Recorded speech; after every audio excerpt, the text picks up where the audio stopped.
And time now to take a look at what's been happening in the world of sports. Joining in the studio is our sports editor, Paul Need. Welcome, Paul. Hello there.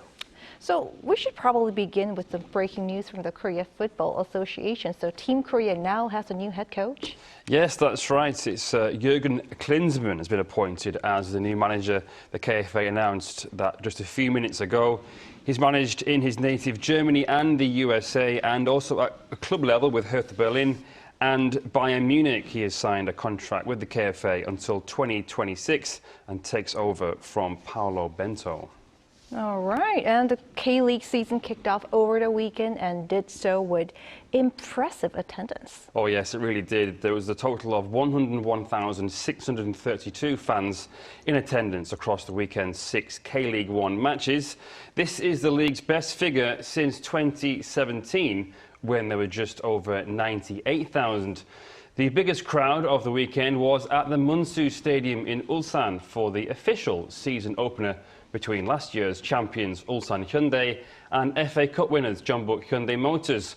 28,039 fans watched that one. The match ended 2-1 to Ulsan with goals from On Won-sang and new signing Gustav Ludvigsson. Next was 22,204 at Seoul World Cup Stadium, where FC Seoul beat Incheon United 2-1.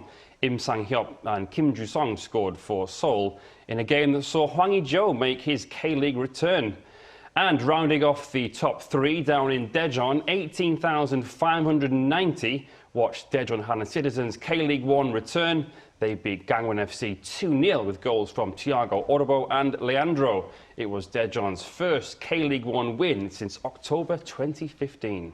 And sticking with football, over in Europe, Lee Jae-sung's goal-scoring form continues. Oh yes, it does indeed. Yes, he scored his 7th goal of the season on Friday for Mainz in their 4-0 win over Borussia Mönchengladbach.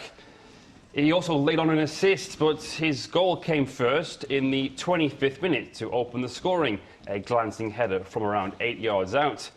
His assist for Mainz's 3rd goal, he slided the ball into the path of Ludovic Ojok, and he's now had a hand in his team's goals in 5 of their last 6 games. Meanwhile, over in Scotland, Oh Hyung-gu won his first trophy since signing for Celtic. The young striker came on in the second half as Celtic beat Old Firm rivals Rangers 2-1 in the Scottish League Cup final at Hampden Park. Japanese forward Kyoko Furuhashi scored both goals. He's been with the team in Celtic there since just January, but has already got a Cup Winners' medal to his name.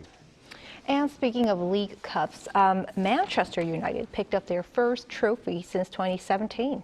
Yes, it's been quite a turnaround since Erik ten Hag, the new manager, took over there at Manchester United. But on Sunday at Wembley, Manchester United beat Newcastle United in the Carabao Cup final. Brazilian midfielder Casemiro opened the scoring with 30 minutes on the clock, getting on the end of Luke Shaw's free kick.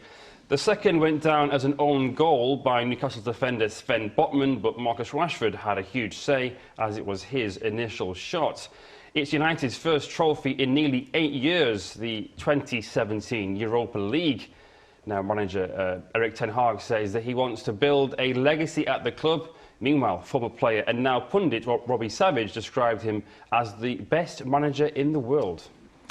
And finally to the baseball. The World Baseball Classic is coming up soon, and Korean star players seem to be in good pre-season form. Yes, that's right. Kim Ha-sung of the San Diego Padres in particular, he recorded 2 hits and 2 RBIs on Sunday local time in a friendly game. They came from 3 at-bats in a match between the Padres and the Arizona Diamondbacks.